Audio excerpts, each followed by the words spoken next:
ओम शांति। आज 19 दिसंबर 2023 के बाबा के अनमोल मधुर महावाक्य सुनेंगे। आज की मुरली में बाबा कहे तुम बच्चों को सर्विस की नई नई युक्तियां सोचनी चाहिए, परंतु उसके लिए बाबा कहे ज्ञान की पराकाष्ठा बुद्धि में होनी चाहिए।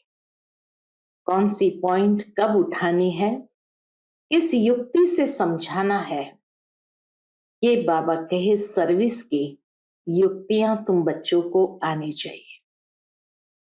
दूसरी बात, आज बाबा हम बच्चों को बेहद का वैराग्य दिलाते हैं। बाबा कहे बुद्धि से पुरानी दुनिया को भूलते जाओ, और भूलने के लिए इस पुरानी दुनिया से वैराग्य चाहिए। कैसे वैराग्य आएंगे? तो बाबा ये भी कहते हैं, एक तो घर को घड़ी घड़ी याद करो, दूसरा मृत्यु लोक से अब हिसाब किताब चुकतो कर अमर लोक में जाना है, ये हमेशा स्मृति में रहे। साथ ही साथ जितना देह को भूलते जाएंगे तो देह अभिमान से मुक्त हो जाएंगे। ऐसा अभ्यास बारंबार करने से अशरीरीपन की स्थिति आएगी और पुरानी दुनिया भी भूलती जाएंगी। तो एक तो सर्विस के लिए आज बाबा ने प्रेरणा दी है, और दूसरा बेहद का वैराग्य भी दिलाया है। सुनते हैं बाबा के अनमोल मधुर महावाक्य। ओम शांति। मीठे बच्चे, सर्विस की वृद्धि के नए नए तरीके निकालो। गांव गांव में जाकर सर्विस करो। सर्विस करने के लिए ज्ञान की पराकाष्ठा चाहिए। आज की मुरली से प्रश्न है, बुद्धि से पुरानी दुनिया भूलती जाए, उसकी सहज युक्ति क्या है? उत्तर है, घर को घड़ी घड़ी याद करो। घर जाना है, घर जाना है, तो ये पुरानी दुनिया भूलती जाएगी। दूसरा, बुद्धि में रहे अब मृत्यु लोक से हिसाब किताब चुकतो कर अमर लोक जाना है। देह से भी बेगर, यह देह भी अपनी नहीं है। ऐसा अभ्यास हो तो पुरानी दुनिया भूल जाएगी। इस पुरानी दुनिया में रहते अपनी परिपक्व अवस्था बनानी है। एक रस अवस्था के लिए मेहनत करनी है। आज की मुरली से पहले गीत बजा है, माता ओ माता तू है जग की भाग्य विधाता। ओम शांति। जगत अम्बा की महिमा भारत में बहुत है। जगत अम्बा को भारतवासियों के सिवाय कोई भी जानते नहीं। नाम सुना है, जिसको ईव अर्थात बीबी कहते हैं। क्रिश्चियन धर्म में उसको एडम के साथ ईव को जोड़ा है, और इस्लाम धर्म में आदम के साथ बीबी को जोड़ा है। तो बाबा के नाम सुना है, जिसको ईव अर्थात बीबी भी कहते हैं। अब तुम बच्चों की बुद्धि में है कि बीबी और मालिक के सिवाय रचना तो रची नहीं जा सकती। जरूर जगत अम्बा को प्रकट होना पड़े। जरूर थी, तब तो गायन करते हैं। भारत की महिमा बहुत है। स्वर्ग भी कहते हैं, और यह भी जानते हैं कि भारत ही प्राचीन था, इसलिए जरूर हेवन होना चाहिए। भारत प्राचीन था तो भारत ही हेवन होना चाहिए। यह तुम ईश्वरीय संतान बिगर कोई समझ न सके। जिन्होंने कल्प पहले समझा है वही आते रहेंगे। प्रदर्शनी चलती है, समझते हैं कल्प पहले भी की होगी। सबको समझाने के लिए अक्षर बहुत अच्छे हैं। पवित्र आत्मा पवित्रता से तुम लाइट का ताज पाते हो। बाबा कहे पवित्र आत्मा पवित्रता से तुम लाइट का ताज पाते हो। दूसरा, पुण्य आत्मा उसको कहा जाता है जो दान पुण्य करते हैं। एक तो पवित्रता से पवित्र आत्मा बनती है, दूसरा पुण्य आत्मा दान पुण्य से बनती है। उसको अंग्रेजी में फिलांथ्रोपिस्ट भी कहा जाता है। पवित्र को वाइसलेस कहेंगे। अलग अलग अक्षर है।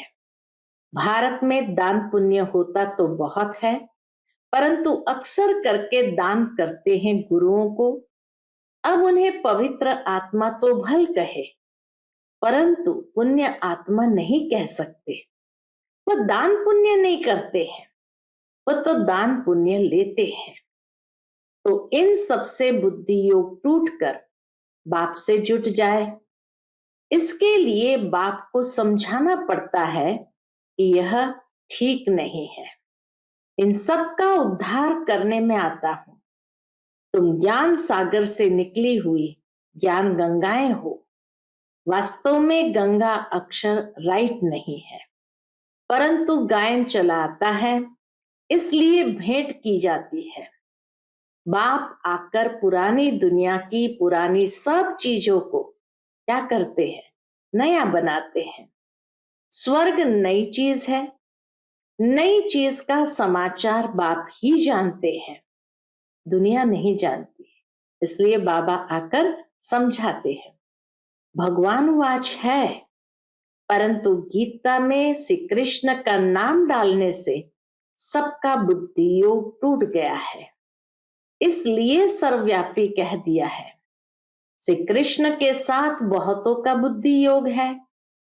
जहां भी गीता का मान है तो जैसे श्री कृष्ण का मान है।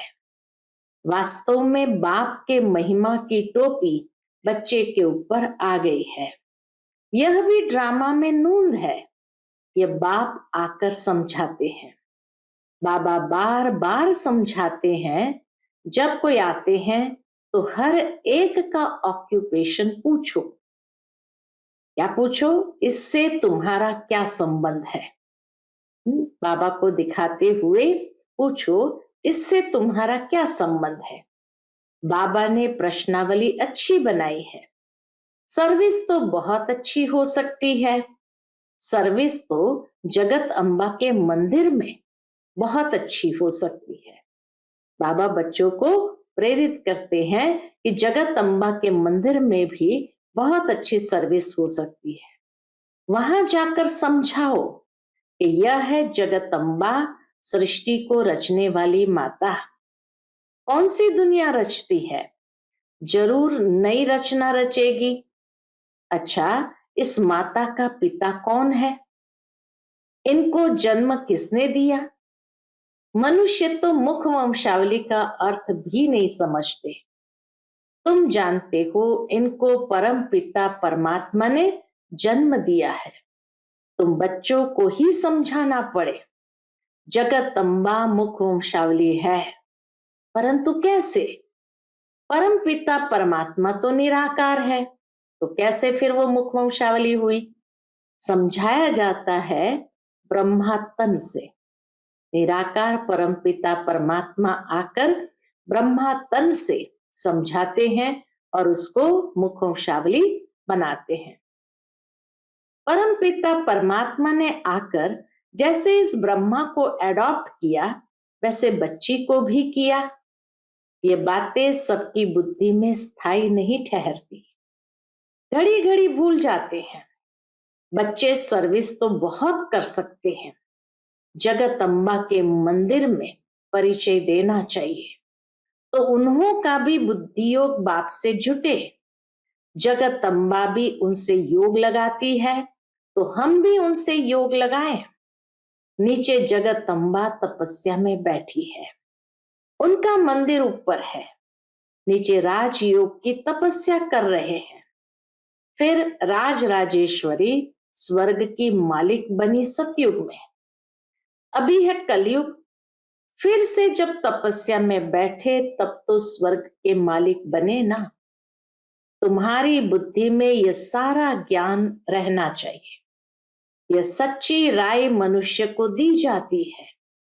तुमको हर एक का परिचय देना है, परंतु सबकी बुद्धि में कोई जल्दी थोड़ी बैठ सकता है। बैठे तब जब सर्विस में लग जाए। चित्र भी बहुत अच्छे बने हुए हैं। लक्ष्मी नारायण के मंदिर में जाकर समझा सकते हो। बाबा कहते हैं, मेरे भक्तों को सुनाओ। भक्त जरूर मंदिर में ही मिलेंगे, उनको प्यार से समझाओ। भक्तों को बहुत प्यार से समझाओ। यह जो लक्ष्मी नारायण के चित्र है, इनके लिए सभी कहेंगे ये स्वर्ग के मालिक थे। अच्छा, अब क्या है? वो स्वर्ग के मालिक थे, तो इस समय क्या है? जरूर कहेंगे कलयुग। कलयुग में दुख ही दुख है, फिर इनको बादशाही कैसे मिली? तुम जानते हो तो सबको सुना सकते हो। एक को समझाएंगे तो सत्संग इकट्ठा हो जाएगा, फिर सब कहेंगे हमारे पास आओ। मंदिर में बड़ा मेला लगता है। राम के भी मंदिर में जाकर उनका ऑक्यूपेशन बता सकते हो। आहिस्ते आहिस्ते युक्ति से समझाना चाहिए। कई बच्चे लिखते भी हैं। क्या लिखते हैं? बाबा, हमने ऐसे ऐसे समझाया। एक को समझाने से फिर दूसरे निमंत्रण देते हैं। हमारे घर में भी 7 रोज भाषण चले तो अच्छा है। फिर वहां से और कोई निकलेगा, कोई भी निमंत्रण दे, उनको ऐसे समझाना चाहिए जो छोड़े नहीं। ऐसे समझाओ, बाबा कहे, जो छोड़े नहीं। भाषण करने से आसपास वाले मित्र संबंधी आदि भी इकट्ठे होंगे, ऐसे ही वृद्धि होती है। सेंटर पर इतने नहीं आ सकते हैं, ये अच्छी युक्ति है। ऐसी मेहनत करनी चाहिए। मेहनत करने का ढंग मुश्किल किसको आता है? ज्ञान की पराकाष्ठा चाहिए। बाबा कितनी दूर से हमको सिखाने आया है। अगर सर्विस नहीं करेंगे तो ऊंच पद कैसे पाएंगे? स्कूल में बच्चे बहुत अच्छे चमत्कारी होते हैं, उछलते रहते हैं। यह भी पढ़ाई है, यह वंडरफुल पढ़ाई है। इसमें बूढ़े जवान बच्चे सब पढ़ते हैं। गरीबों को और ही अच्छा चांस है। सन्यासी भी वास्तव में गरीब है। इतने बड़े बड़े धनवान मनुष्य अपने पास बुलाते हैं। सन्यासियों ने घर बार छोड़ा, बेघर हुए, कुछ भी उन्हों के पास नहीं है। तुम भी अभी बेघर हो, फिर प्रिंस बनते हो। वह भी बेघर है। इसमें पवित्रता की बात है।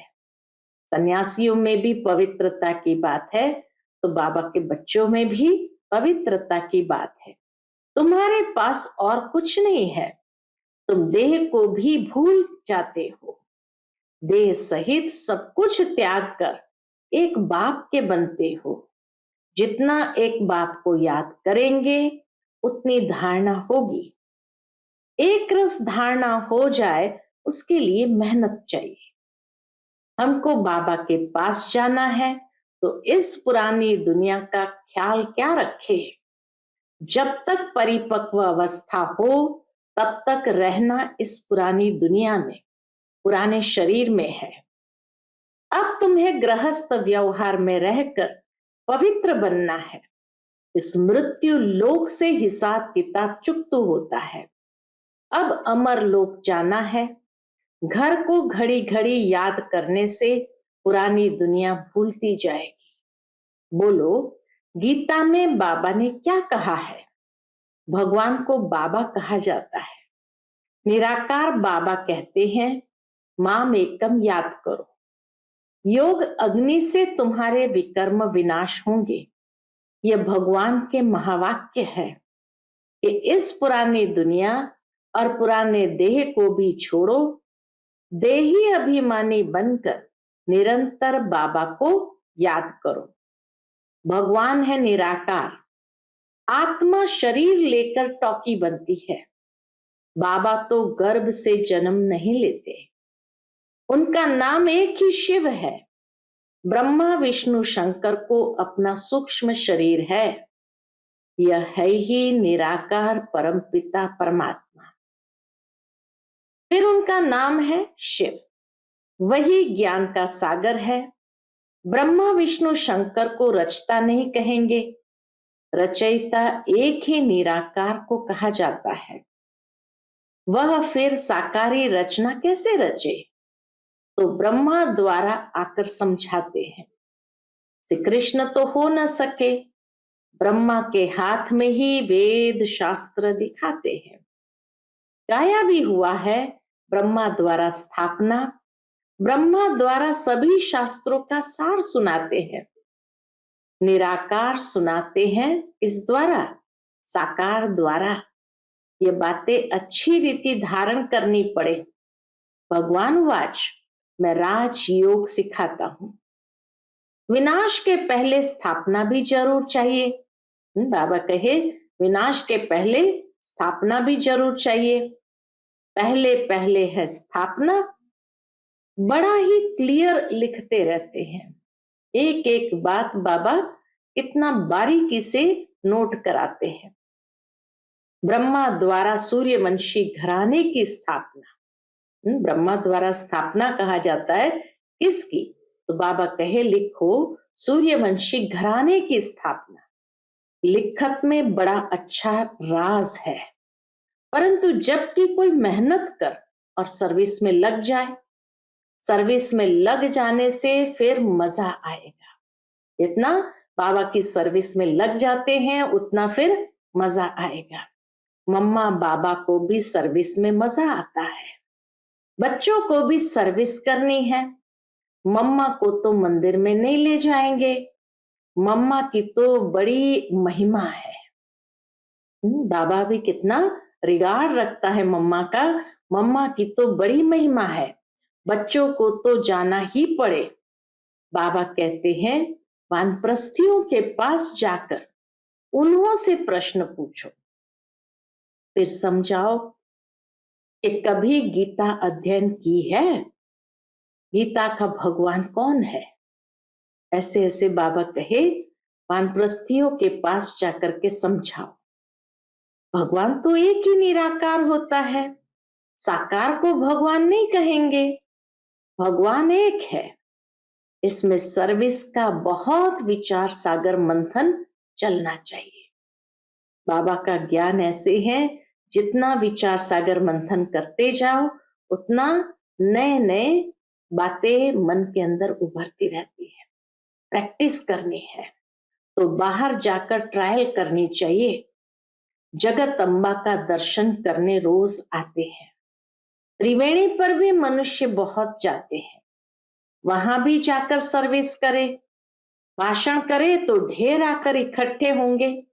बाबा कहे भाषण करे तो ढेर आकर इकट्ठे होंगे, निमंत्रण देते रहेंगे, हमारे पास आकर सत्संग करो।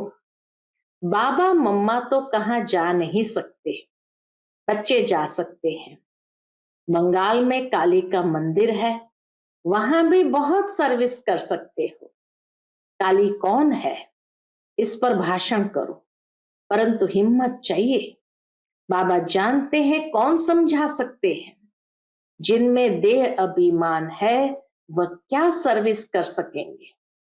सर्विस का सबूत नहीं देते हैं।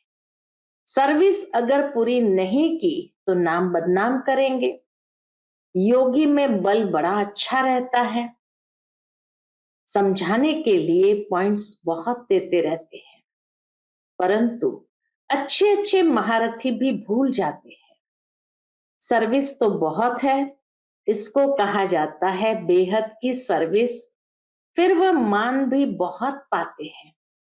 मुख्य है पवित्रता की बात। चलते चलते टूट पड़ते हैं। लौकिक बाप से कभी किसको भी निश्चय नहीं टूटता। यहाँ बाबा के पास जन्म लेते हैं, ऐसे बाप को फिर घड़ी घड़ी भूल जाते हैं, क्योंकि विचित्र है, ऐसे बाप का चित्र नहीं है। बाप कहते हैं मुझे याद करो और तुम पवित्र बनो तो मेरे पास आ जाएंगे। आत्मा समझती है हमने ही 84 जन्म का पाठ बजाया है, आत्मा में पाठ नूंदा हुआ है, शरीर में थोड़ी पाठ है। बाबा कहे इस शरीर में थोड़ी पार्ट है, इतनी छोटी सी आत्मा में इतना भारी पार्ट है। कितना आश्चर्य की बात है, इतनी छोटी सी आत्मा में कितना भारी पार्ट है। यह बुद्धि में कितना नशा रहना चाहिए। व्यवहार के साथ साथ ये सर्विस भी कर सकते हैं। माँ बाप तो कहाँ भी नहीं जाएंगे। तीसरी बार बाबा ने अटेंशन खिंचवाया बच्चों का कि ये माता पिता मम्मा बाबा तो कहीं ऐसे सर्विस करने नहीं जाएंगे। बच्चे कहाँ भी जाकर सर्विस कर सकते हैं। बच्चों को ही लकी स्टार्स कहा जाता है, इसलिए बच्चों को बाप का शो करना है। अच्छा, मीठे मीठे ज्ञान लकी सितारों को माता पिता बाप दादा का याद प्यार और गुड मॉर्निंग। रूहानी बाप की रूहानी बच्चों को नमस्ते। हम सभी रूहानी बच्चों की रूहानी माता पिता बाप दादा को याद प्यार गुड मॉर्निंग और नमस्ते नमस्ते। शुक्रिया बाबा, शुक्रिया। आज की मुरली से धारणा के लिए मुख्य सार है। पहली पॉइंट, देह अभिमान छोड़ सर्विस करनी है। विचार सागर मंथन कर बेहद की सर्विस का सबूत देना है। दूसरी पॉइंट, इस मृत्यु लोक से पुराने सब हिसाब किताब चुकता करने हैं। पुरानी देह और पुरानी दुनिया को बुद्धि से भूलते जाना है। पुरानी देह और पुरानी दुनिया को बुद्धि से भूलते जाना है। आज का बाप दादा का मधुर वरदान हम बच्चों के प्रति है, एक की स्मृति द्वारा एक रस स्थिति बनाने वाले उच्च पद के अधिकारी भव। एक की स्मृति द्वारा एक रस स्थिति बनाने वाले उच्च पद के अधिकारी भव। एक रस स्थिति बनाने के लिए सदा एक की स्मृति में स्थित रहो। अगर एक के बजाय दूसरा कोई भी याद आया तो एक रस के बजाय बहुरस स्थिति हो जाएगी। जिस समय और कोई रस आकर्षित करता है, उसी समय यदि आपका अंतिम समय आ जाए तो उच्च पद नहीं मिल सकता। इसलिए बाबा सावधान करते हैं कि जिस समय और कोई रस आकर्षित करता है और उसी समय यदि आपका अंतिम समय आ जाए तो उच्च पद नहीं मिल सकता। इसलिए हर सेकंड अटेंशन रखो। सदैव एक का पाठ पक्का हो। एक बाप, एक ही संगम का समय है और एक रस स्थिति में रहना है तो उच्च पद का अधिकार मिल जाएगा।